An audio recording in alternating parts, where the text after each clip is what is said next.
Welcome to Caribbean Straight Talk with real conversations and great interviews.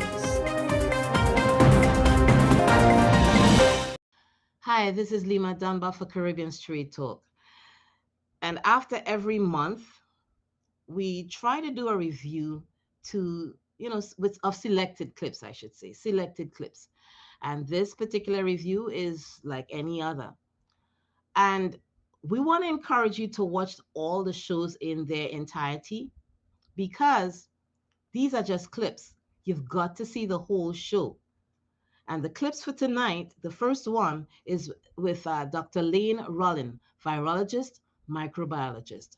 Dr. Rollin had a lot to share about COVID-19 vaccine, and he had a lot to share about, what we as Black people, whether you want to call yourself an African American or Caribbean American, as Black people, what we're faced with on a daily basis. So check this clip out. And again, I want to encourage you to view the entire show itself. And in order to do that, all our shows are archived on our YouTube channel at Caribbean Straight Talk. All our shows. And we don't have a whole lot because we just started back February of this year. So let me redirect you to check out this particular clip. Listen to Dr. Lane Rollin, virologist, microbiologist. September 2021 article, you forecasted that we would surpass the 1.1 million COVID-19 deaths by the new year. And that was 2022. So now we're in 2023. So one wonders, right? You had also shared with us on the PCR that we cannot vaccinate our way out of this. What would you suggest, seeing that there are over 4,000 different strains of coronavirus? And back then you stated we only knew about 12 or 13. Well, the reality is that if the individuals that are listening to this our talk tonight need to understand that the coronavirus is an RNA virus. It's one of the most mutagenic viruses on the planet. It mutates all the time. And there's a lot more. There are thousands of different coronaviruses out there. And this is the problem that we've had from day one. Even before we had the vaccine, I told everybody that if it comes with a vaccine, it's almost impossible that's going to eradicate this virus because there's so many different mutations. And so at the end of the day, you never do a vaccine platform in the middle of a pandemic, because what happens is you create super mutants. And this is what we're seeing now. A lot of you folks out there drunk the Kool-Aid and you're still getting reinfected over and over and over and over again. And the reality is that this is the creation of what we created as man by doing a vaccination program in the middle of a pandemic. A good example of that is that when you look at what happened in the Philippines have a disease called dengue endemic. They tried to come up with a vaccine for dengue. They went there and they tried to vaccinate people in the Philippines and had tremendous amounts of deaths from a phenomenon called antibody dependent enhancement, which means that if you inject somebody that's already infected with the virus, you create super autoantibodies that attack your cells. They can end up killing you. And this is what we're having right now. We have a lot of the complications that we see with this vaccine is the fact that we're inoculating people that are already being infected with the virus. The vaccine is not very effectiveness in eradicating the virus, and you create super mutations. And this is the problem that we've had. And this is a problem we're going to have for at least the next 1,000 years. Because I had heard an interview that you did earlier on, and I did some reading. The vaccine itself only lasts about 80 something days in your system. So when we have boosters, you just complicating your system with all this non-desirable that's being put in your body. Well, the reality is that that's where the American people and the people in the world really didn't understand what they were getting themselves into. You know, me and Fauci were supposed to do an interview to have a talk together, what we call a town hall, but it never happened because the Trump administration didn't want me and him on the same stage. The reality is that this is the phenomenon of what you get when you do a vaccine program in the middle of a pandemic. And at the end of the day, folks, when we look at the actual study from Pfizer, their actual paper that they submitted to the FDA to get approval of the vaccine, they did the program in white people in Germany. 18 years age to 54. Everybody was 100% healthy. And that's the reality. There was no other entities involved in that study. People need to understand when people do research experiments, they look for the most healthiest people in the world to do their vaccine. So, for example, there's two words that people need to understand: vaccine efficacy and vaccine effectiveness. Well, what happens is that they took 100 people in Germany, two of them got headaches. That's a 98% vaccine efficacy. Well, that's not the reality, because when you take that vaccine and you put it in real life, that number's going to jump down to 13%. And in the paper that Pfizer submitted, it tells you right there the antibodies that you get from the initial vaccine only last 81 days. What does that mean? You're going to have to get a booster shot and a booster Mm-hmm. shot and a booster shot. And the reality is that that is the sad thing about it, that the American public or people in the world didn't understand that. You have to understand, I wrote the platform for the Vatican. What does that mean when you write a vaccine platform for the Vatican? How do you roll out a vaccine to people in the world? One, well, you got to have a good vaccine. Two, if you inject these individuals, you have to be able to measure your results. You measure results by measuring the antibodies. The antibodies produced when you give somebody a vaccine, and we know that we can measure that. Pfizer tells you they have 250 antibodies per injection. Well, you better check it out. And the reality is that 99.9% of the people on the planet did not get a follow-up antibody test. So you don't know what Okay, you. so wait. So time out. So what you're saying is that in 2020, when people were dying by droves in, let's say, the city of New York, and then they started rolling out this vaccine, which is something they should not have done. It just made things worse. Absolutely. It became part of the phenomena. You never do a vaccine in the middle of a pandemic. And then you have to understand that the Russia had a vaccine out called Sputnik. The Chinese had a vaccine out called Sinopharm. You have Mhm. India has a vaccine, and these vaccines were maybe getting 15% vaccine effectiveness. They were creating super mutations. That is the reality. And so the vaccines did not have the credibility. If you're going to do a vaccine with an RNA virus and coronavirus, you have to have every possible different combination, and we can't Mhm. predict that. The vaccine that you guys are getting is off the alpha strain. The alpha strain has nothing to do with the vaccine, so the vaccines does not have the capabilities to cover the Omicron family of mutations. That is a zero-sum game. Your folks need to understand that this vaccine is a messenger RNA vaccine. What does that mean? You Yes, take please explain that. you take one part of the virus, the messenger RNA is the message, which was the spike protein. You make a vaccine, you inject it in an individual, you make antibodies to that spike protein. Your body makes antibodies to neutralize that virus. Well, guess what happens if the virus mutates to spike protein? It's a zero-sum game. You lose because the vaccine's not going to work because the virus is mutated. So we're going from the Mhm. Delta strain of the coronavirus at 13 mutations up to 100 different mutations to the Omicron family. So the But vaccine, question. Now you had said that when you do not use a vaccine or inject a vaccine during a pandemic, do you think that the vaccine is the reason why it mutated so wildly and we went from one strain to the next to the next to the next? oh, absolutely 100%. The vaccine drove this pandemic. And you have to understand that the virus wants to live too. It's evolution, called coevolution. They want to live too. So if the virus is being having environmental pressures, just like we are, then what happens is that that virus is going to do one or two things. It's going to die out, or the virus is going to mutate. And we see the amount of mutations that we have from all over the world. And this virus has figured out how to mutate to navigate through vaccine management. That's why at the end of the day, our natural immunity is going to be the immunity that is going to be our goal all. And actually, we know that for a fact that people that get infected, their antibodies last up to 10 months. And it's in fact, it takes two booster shots to get to what your natural immunity does in 10 months. That shows Wow. you Wow. The odds are stacked against us here. Yeah.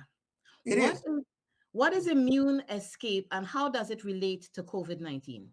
Well, immune escapes is that this ability of the virus to evade the immune system.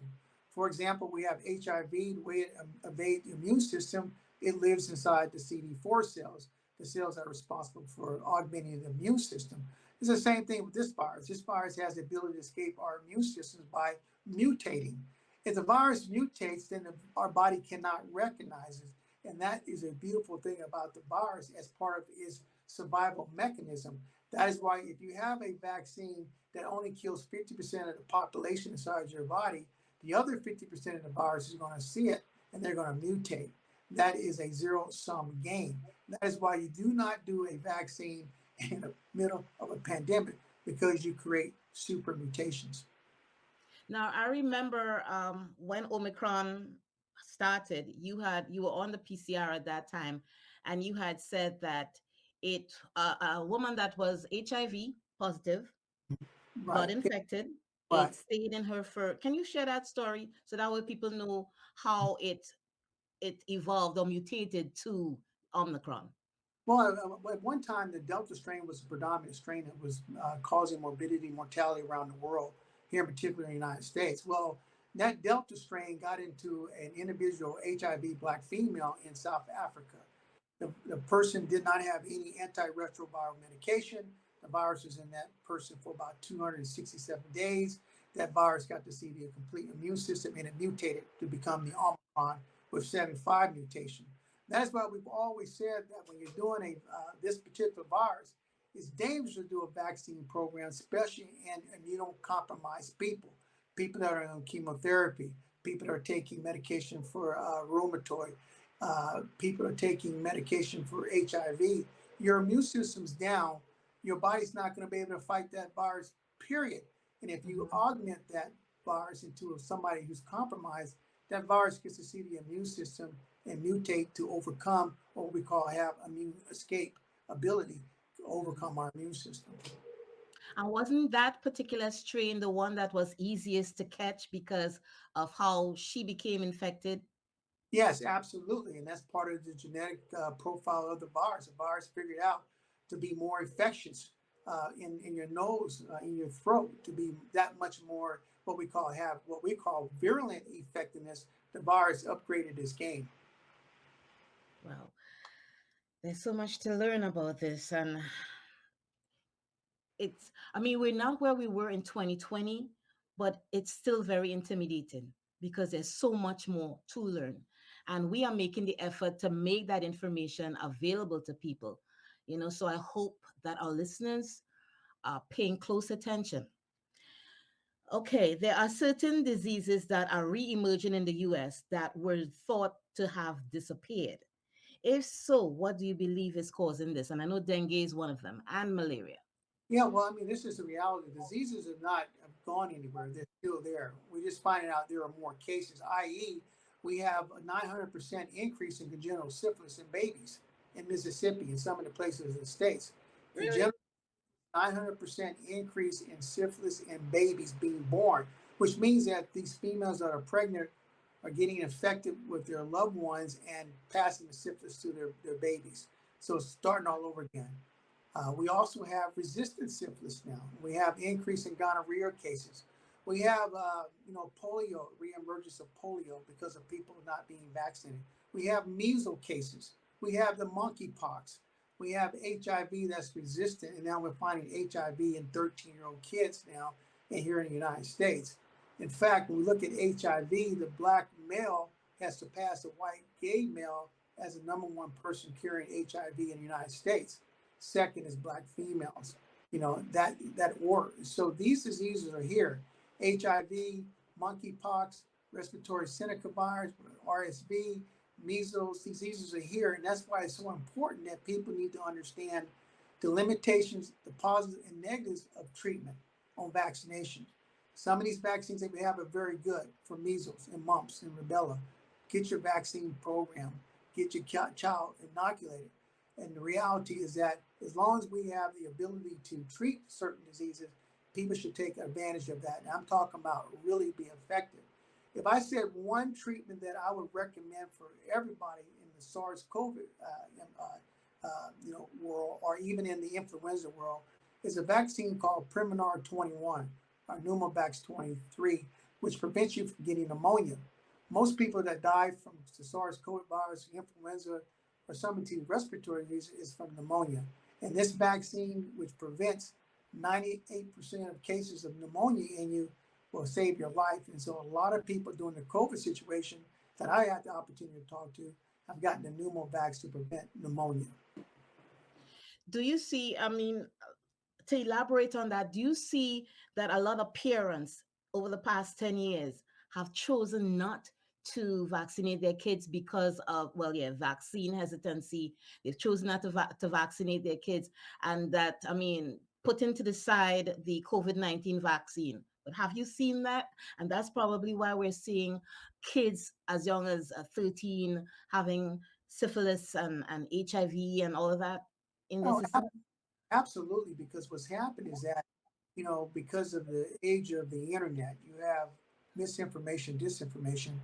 Some people put a bad spin on vaccines, trying to relate it to autism and other types of diseases.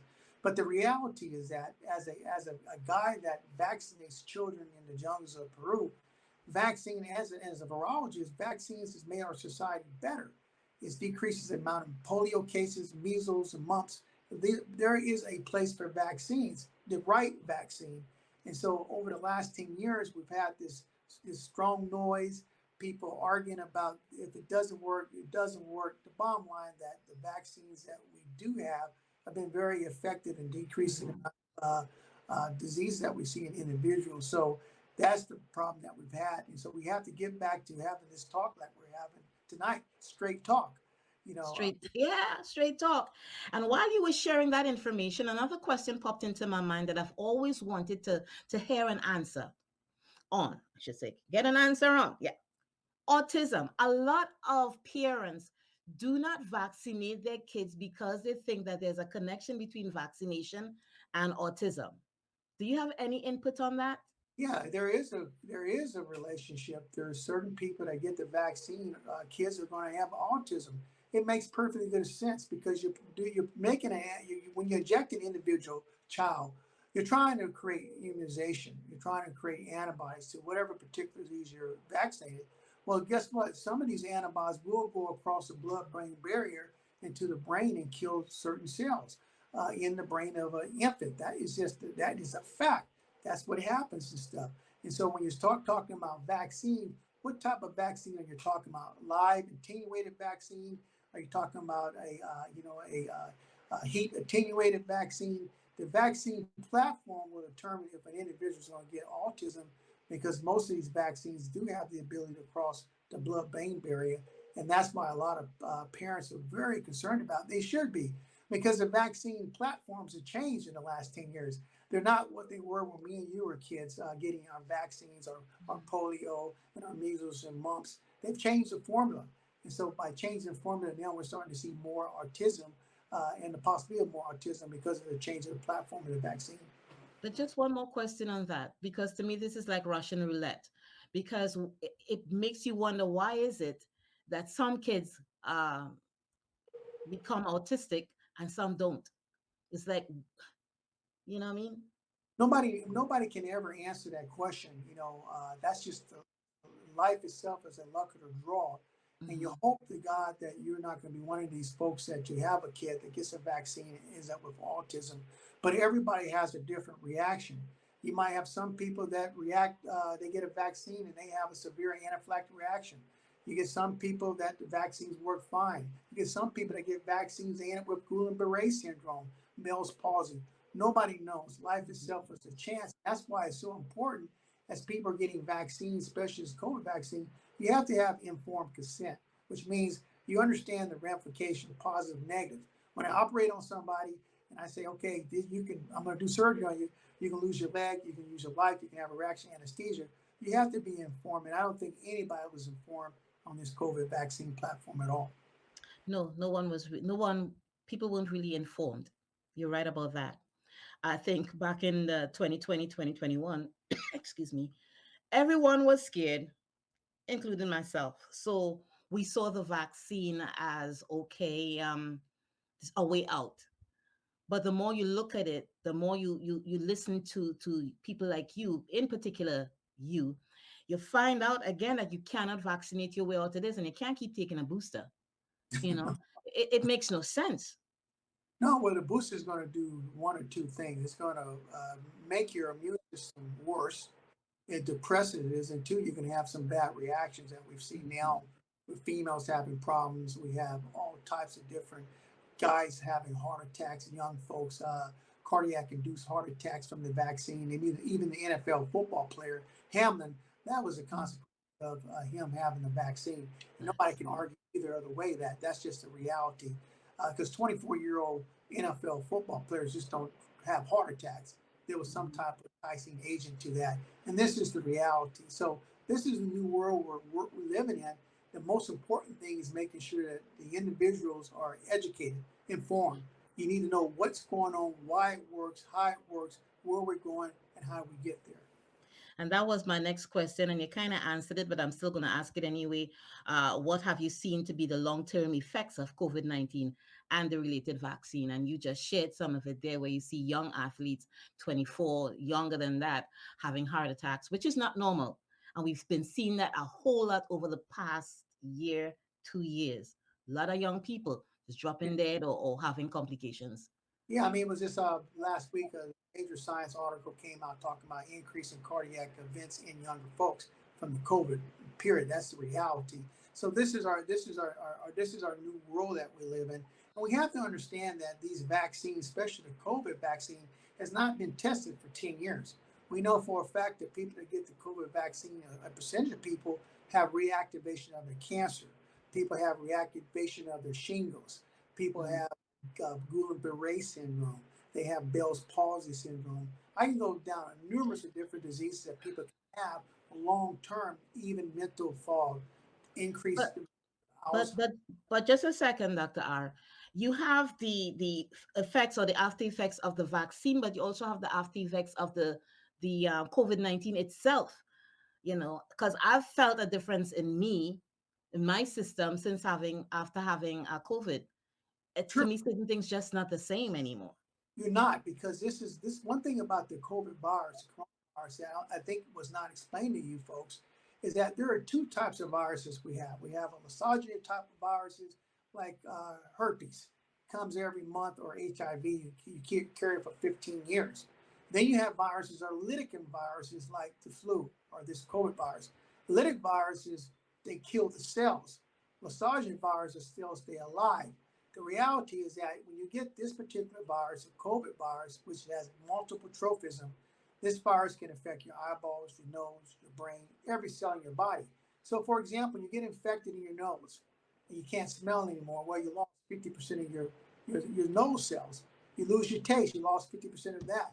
Maybe it affects your heart, you lose 50% of your heart cells, which means you have decreased 50% oxygenation. So, this is the reality. This virus has multiple trophism, which means that it can affect every cell. So everything's from conjunctivitis to your eyes, to kidney failure, to finding the virus in your sperm or in your testicles or in your ovaries. Wow, that sounds really serious.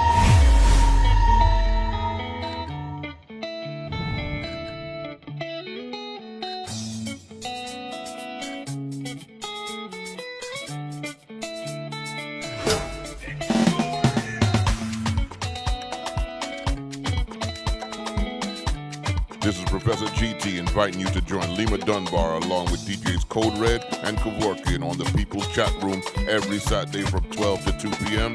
U.S. Eastern Standard Time on iTunesRadio.com.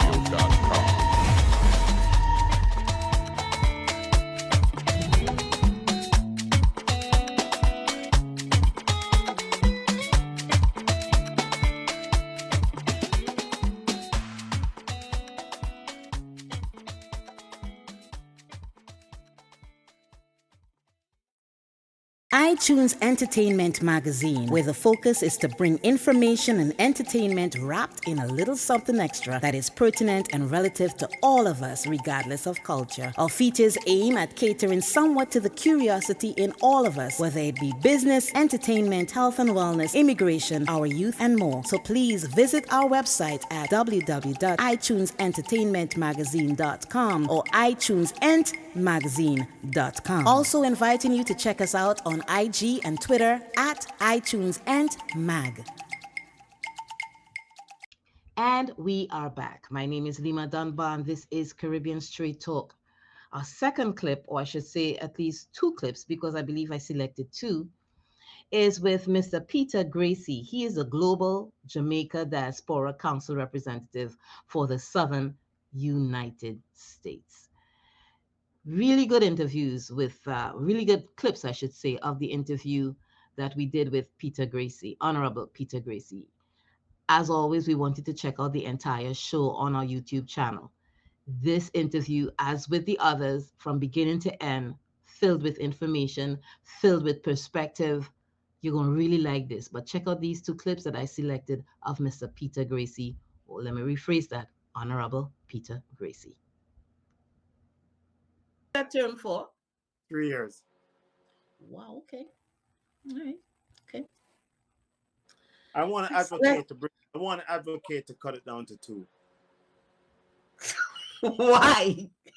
Because it's the position itself is a voluntary position, and there's a lot of people out there who would love to serve. And we want to try to make sure that if there's so many people who want to serve their community out there, and they're running in these elections, and you see that they're coming out, that it really truly means that they want to serve. So we should give people the opportunity as much as we can. Every 2 years we bring someone in new or whatever. Well, I'm gonna disagree politely, and here's why I'm gonna disagree politely. Because it's taken, I feel that once you actually start to pick up steam, the 2 years are finished. So that means that some of the things that you may want to do, you won't have the time to do it because your term is at an end. Well, the thing is, we can say that and we can look at it that way, but in reality is whenever we become representatives, like for instance, the past representative for the Southern U.S., Dr. Cunningham, he created organizations that are still in place that we came and saw that we will benefit from, to tap into those resources and keep it moving, and we just keep building on it. So as past representative, immediate past representatives, we'll always be there as advisors. It's not like we're just going to just get up and leave. And because it's non-partisan, it's not politically driven, we're not talking about, well, the government in power and this and that and all that. No, we're helping each other to build a diaspora. Now, there's nothing that doesn't say we can't run again. We can run again. So give people the opportunity to come in and try to, and I can run again. And if it works, it works. If not, so be it. All right, cool. You have a new initiative that focuses on emerging authors. Who are some of the other creators behind this initiative, and what is the goal? Well, here's the thing. Reading is very important. Reading is, I don't know how some people think about reading, but here goes my crazy head again, right? This is the way I see it. Me personally, this is just my personal opinion. It has nothing to do with anyone's. So don't judge me, all right? I'll try not to. So imagine that you have a very insightful author, very inspirational and enlightening. And it took him 40 years to figure out something, to write a book and put it out there.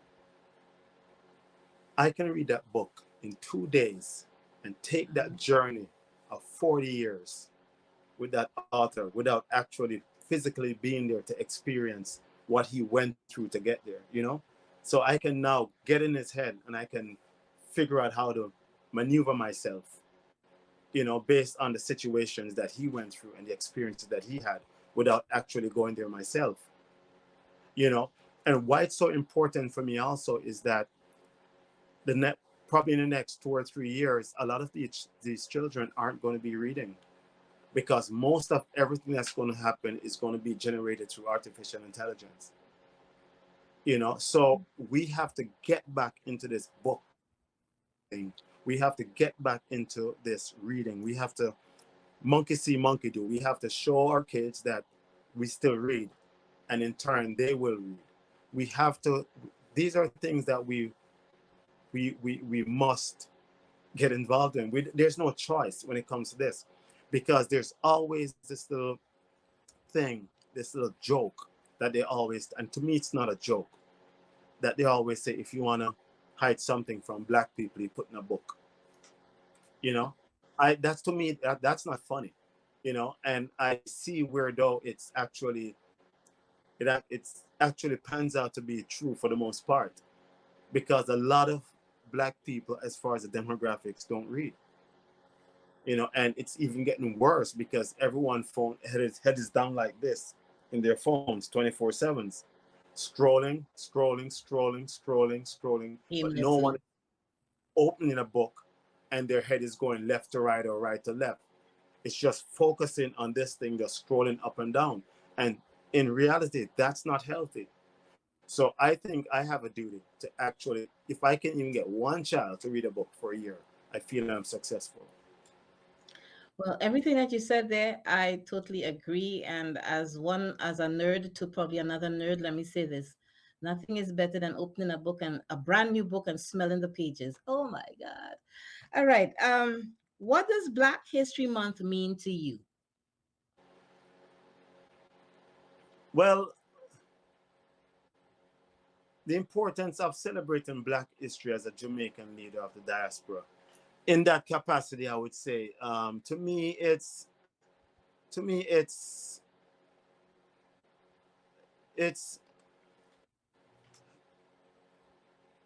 everywhere we look, the contributions of our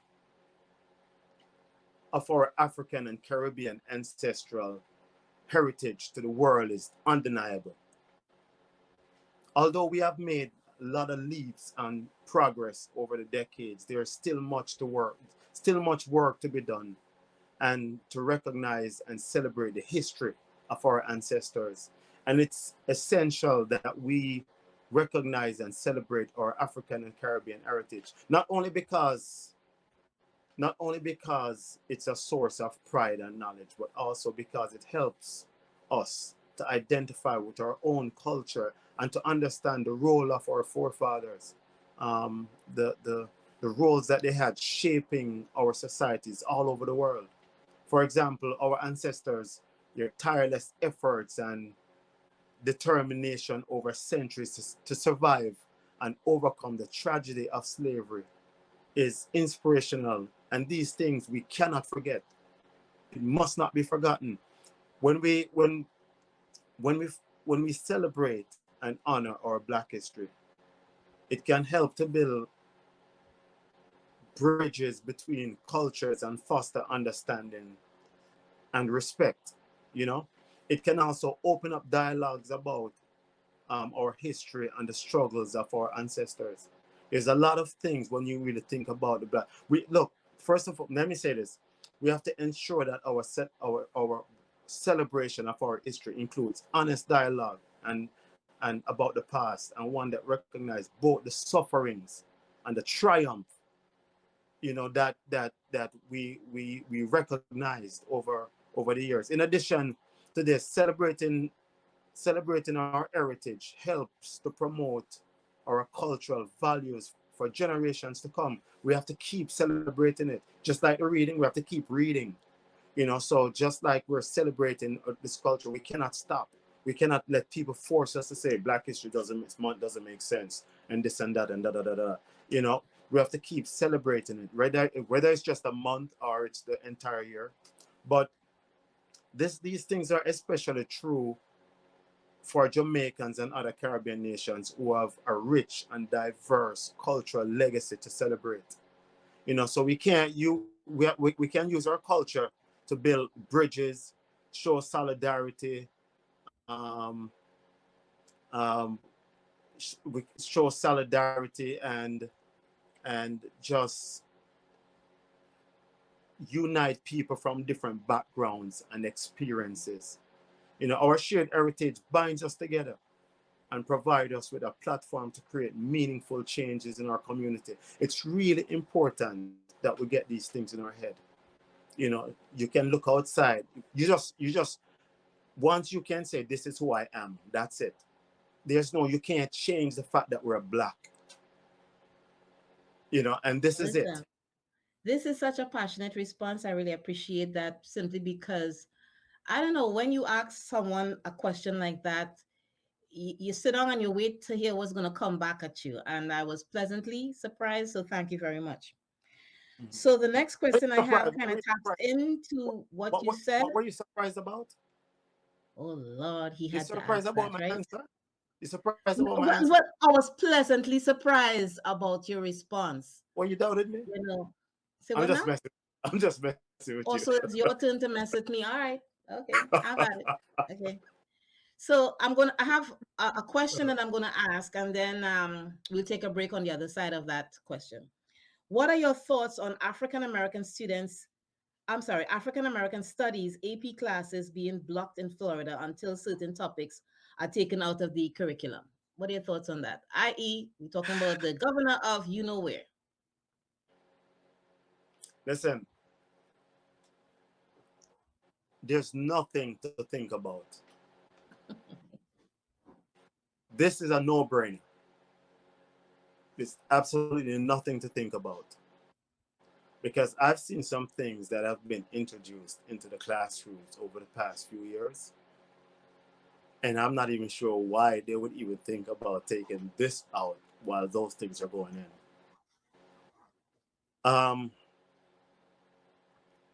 I don't have anything against any communities, um, as far as different cultures, choices for people, what they want to do, what they want to do. But when you have something like African American AP classes and you want to block some of these things, what is the mess? What are you really trying to say? That What you're a what racist, but not. I'm sorry. I had to go there. Yeah, I mean, what are you really trying to say?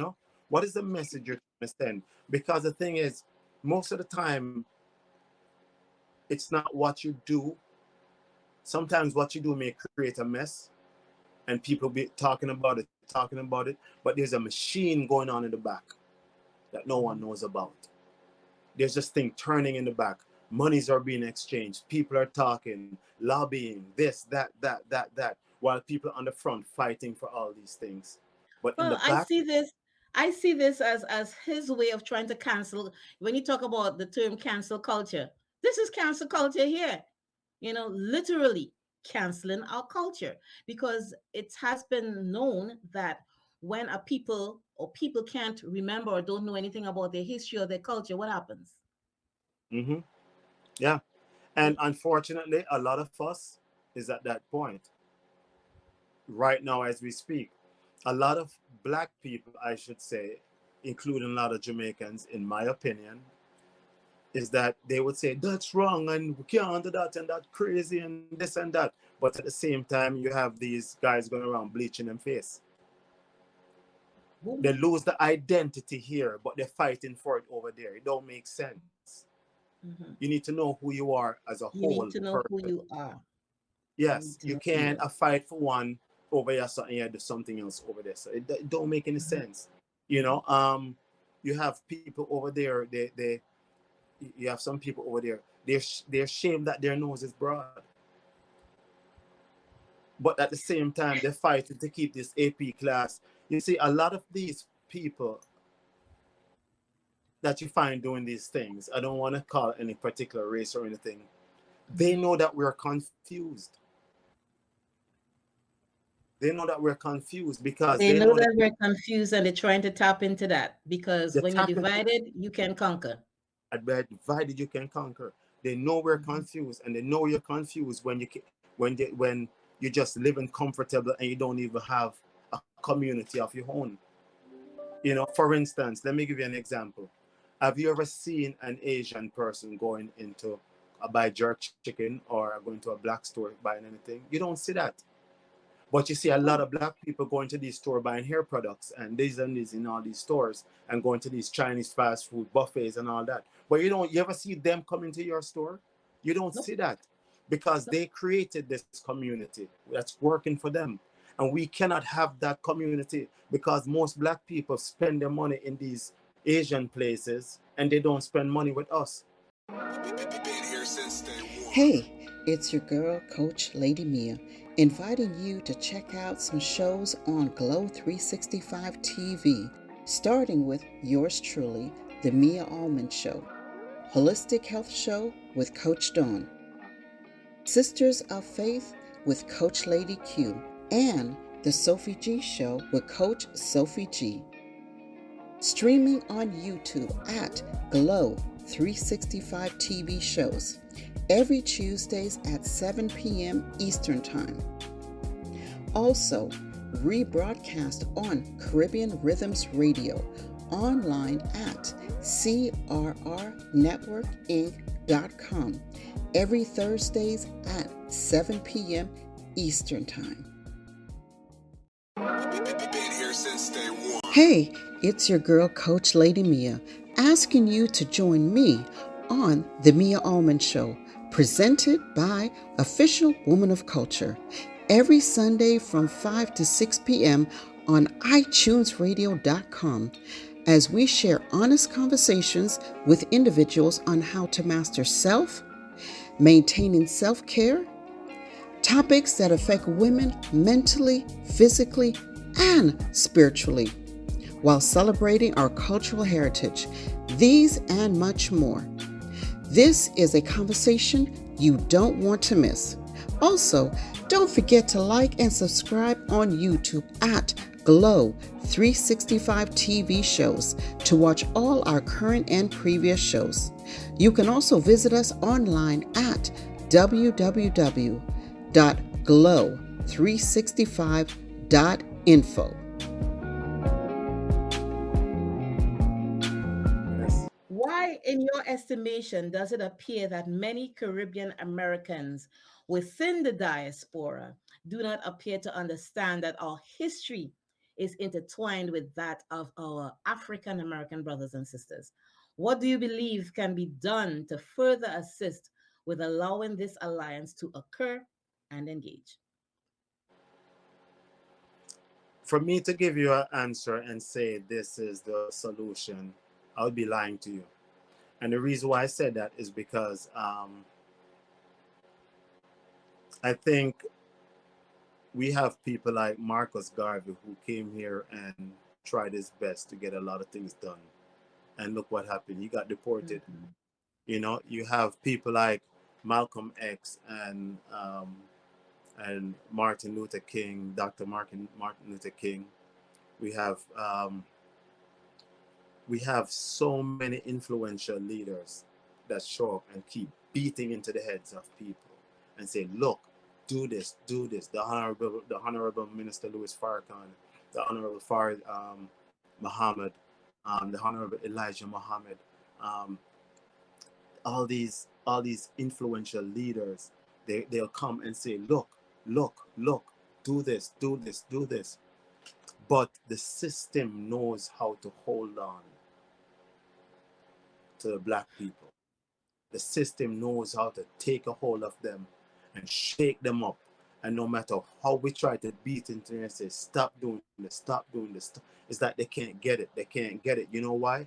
Because as soon as they have to make a change, a lot of us are going to have to suffer. And a lot of us are going to have to die for these changes. And a lot of people are afraid to die. You know, and then because the minute they start fighting and they feel like they start suffering and there's no food, guess what? They can go in the food stamp line and the government give them some food and then come pull them right back in. You understand what I'm saying? So there's these things, these machines that are turning. Cycle. It's a cycle. Yes. And so it's really hard. It's really hard, especially when you find things are becoming so it's not simple. Things are always simple. But the simple things we make complicated, I and feel so hopeless after you said that. we You know make what I'm this. saying? Yeah, That sucks, man. That really sucks. That is so. Ugh. it sucks because there's this thing. I if you go back and watch people like Malcolm X when he talk about the ballot or the bullet and things like these speeches that he made, it's the same thing he's talking about. He's saying you have Republicans and Democrats. The only reason why the black people are Democrats is because the Democrats got a hold of them before the Republican did. You know, because if the Republican had gotten a hold of them before the Democrats, you have more black people or Republicans. And to be honest with you, most Jamaicans are conservative. So most Jamaicans It's not are just really, Jamaicans. Most West Indians. I had this. I yes. made that comment to someone else that Mhm, most Caribbean people, Hispanics too, are mhm. conservatives. And when you start bringing up stuff like same-sex marriage and stuff like that, they go like this because it's like, "Oh, we don't believe in that," Yeah. you know. So I really think I have been an independent for the past two cycles because I don't like the Democrats and I sure as hell don't like the Republicans. But I vote where my interests are taken care of. But yeah, you're right. Most Caribbean people are conservative. I don't mind voting in a presidential election, but I really don't care for it. I more care for my local That's municipalities where the meat is. because I'll tell you this, right? Because when you come to me and you say to me, help me, and I say, okay, I can bring you 500 people to vote for you because I believe in what you're doing, and you don't do it, I can walk down to City Hall and I can drape paper and say, Virgin, you need to change the tune. But guess what? When it comes to a presidential election, once you vote, you're out of reach. They do exact whatever they want to do, how they want to do it, and you have to hope and pray and hold on to your hat and that the storm don't blow you away. But Hmm. guess what? You still have to exercise your rights. True. You still Very have to true. go out, vote for somebody, figure out what's going on, and see if you can help to make a change. There's nothing wrong with that. But I'm more concerned about my local municipalities Local. than Hmm. the big whole. Commissioners, state Yes. representatives, Hmm. and if everyone understood the importance of state and local, then the Republicans would not be in control of the Florida House of Legislatives. They would not be. But it's about educating, and helping people to connect how their lives are going with voting. What is Hmm. not happening in their lives with voting, regardless of whether or not you like to do it or not. Voting is the only legal way we have that can allow change to happen. It's that simple. No matter what you do in this country, Mhm. no matter what you do in this country,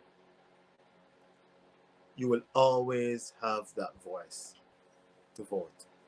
True Unless you that. screw it up, of course. But that's one voice they can't take away from you if you navigate yourself properly. They can't. See, the thing is this,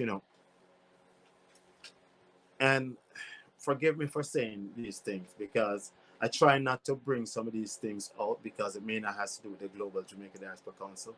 But the thing is, a lot of us are mentally enslaved. And the thing about it is, if somebody can say something to you and it makes you act, you're mentally enslaved. Mental this nowadays, mental slavery is a choice. Nowadays, Mhm. the new slavery. As a man thinketh, so is he.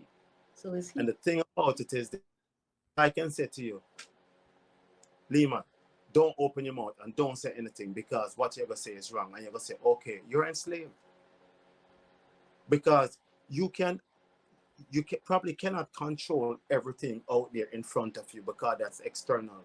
But you damn well sure right can control everything that comes out of you. Hmm. And no one's supposed to control that but you. Hmm. But And if you, anybody can say something and make you shift a certain way, you're enslaved. you're enslaved. Hmm. Right. So You're it's so a choice right. you have to either go that way or go your way. But a lot of people are afraid because they have this fear, the false evidence appearing real, that if they do something, something might happen. They're afraid of something that never happened yet. So they already lose. Hey again, this is Lima. Thank you so much for tuning in to Caribbean Street Talk tonight. We want to remind you to please follow us on Instagram, on Facebook at Caribbean Street Talk, and please subscribe to our YouTube channel, Caribbean Street Talk. We also want to remind you that the show is heard every Monday night on iTunes Radio, every Tuesday night on islandbeatradio.net, and every Thursday night, Caribbean Rhythm Radio Network. And every night, all those 3 nights on all those 3 shows, radio stations, 8 p.m. Okay, 8 p.m. So again, thank you so much for tuning in. We hope that you enjoy the clips that we selected tonight. And we're going to leave you with a music video by one of my favorite artists, Mr. Olade Banks. The name of the album is Colors, and the name of this song, Seasons Change. Have a blessed night.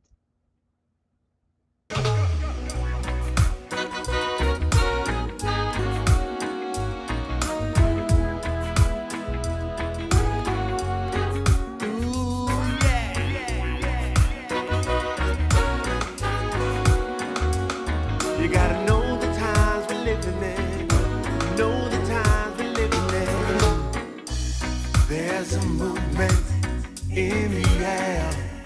It's a wind of change. It's blowing through, the storm is coming now. There's a rumbling just outside the door. No time to sleep, you've heard the word. We've seen this all before. Protect your homes and your families. It's bearing down, but do you even know their word? Will you ever learn? You laugh and mock, but truth won't change because you don't believe. I'll say this very plain. So many words of wisdom have been spoken. Now the vision's laid, the path is paved. We gotta walk it out. Greatness lies within us. There's so much we can be, and God is on our side. But we're running out of time because the seasons change. They never stay the same. There's a time to laugh, a time to play, a time to work again. We sang you songs and danced, you danced and played it time again. But you don't ever see the words we sing or the love we bring. And now the seasons change. Talking to you now. Hear the truth.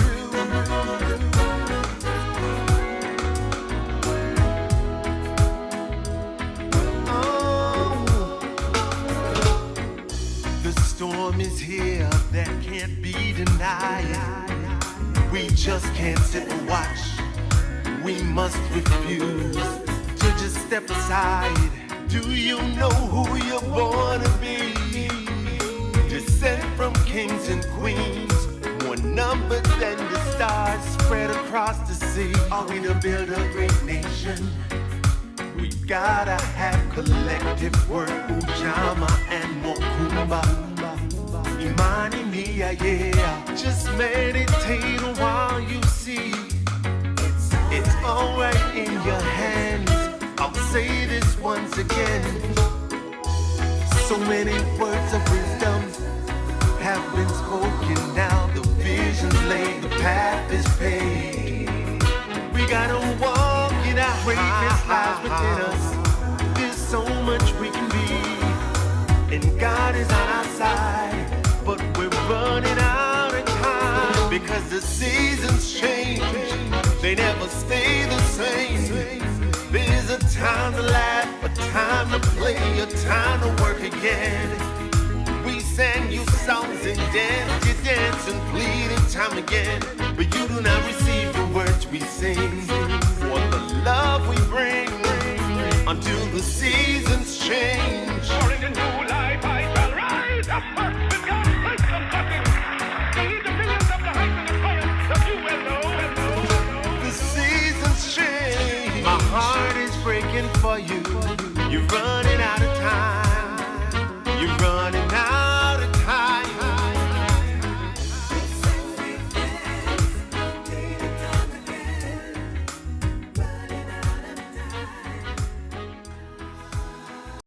Val Branch Duncan, Realtor with North Star First Properties. Her name says it all, where V stands for valuable, A, attentive, L for loyal.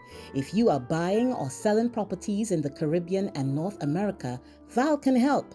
She is specialized to assist you in Jamaica, Grenada, Guyana, Barbados, Bahamas, and Trinidad and Tobago. Give Val a call at 321-303-9345 or 407-844-8622. Val Branch Duncan, Realtor with North Star First Properties. Please give her a call again at 321-303-9345 or 407-844-8622.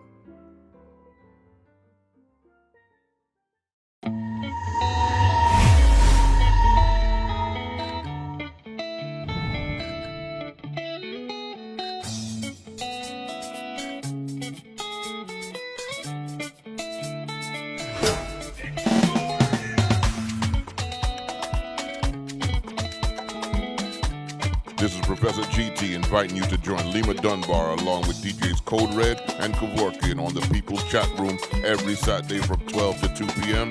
U.S. Eastern Standard Time on iTunesRadio.com.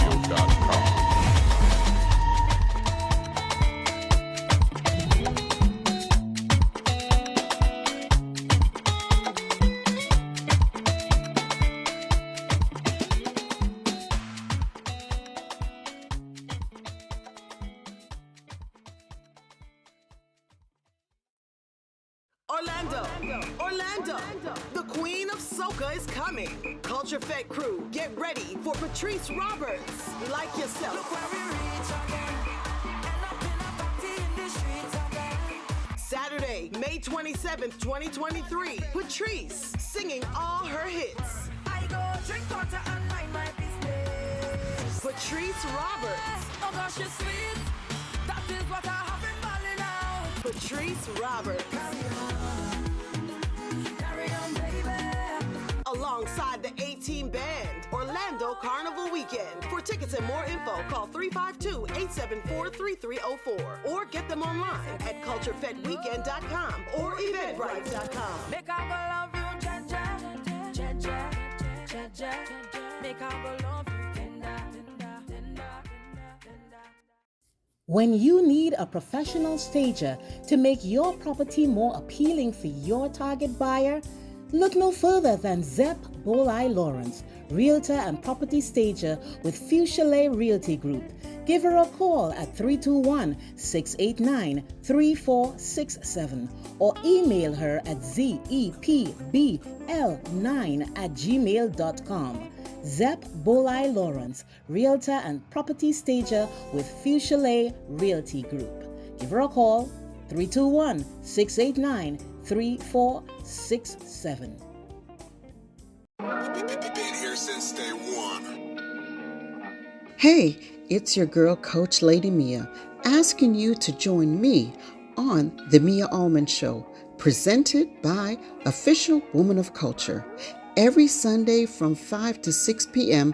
on iTunesRadio.com, as we share honest conversations with individuals on how to master self, maintaining self-care, topics that affect women mentally, physically, and spiritually, while celebrating our cultural heritage. These and much more. This is a conversation you don't want to miss. Also, don't forget to like and subscribe on YouTube at Glow 365 TV shows to watch all our current and previous shows. You can also visit us online at www.glow365.info.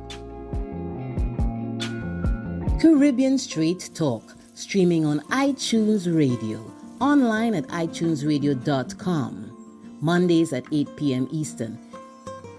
The show is also streamed on islandbeatradio.net, Tuesdays at 8 p.m. Eastern.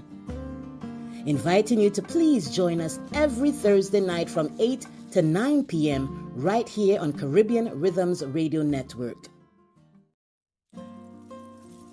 Thank you for joining us tonight. We'll see you on the next episode of Caribbean Straight Talk. Also, inviting you to like and subscribe on YouTube and our Facebook page at Caribbean Straight Talk.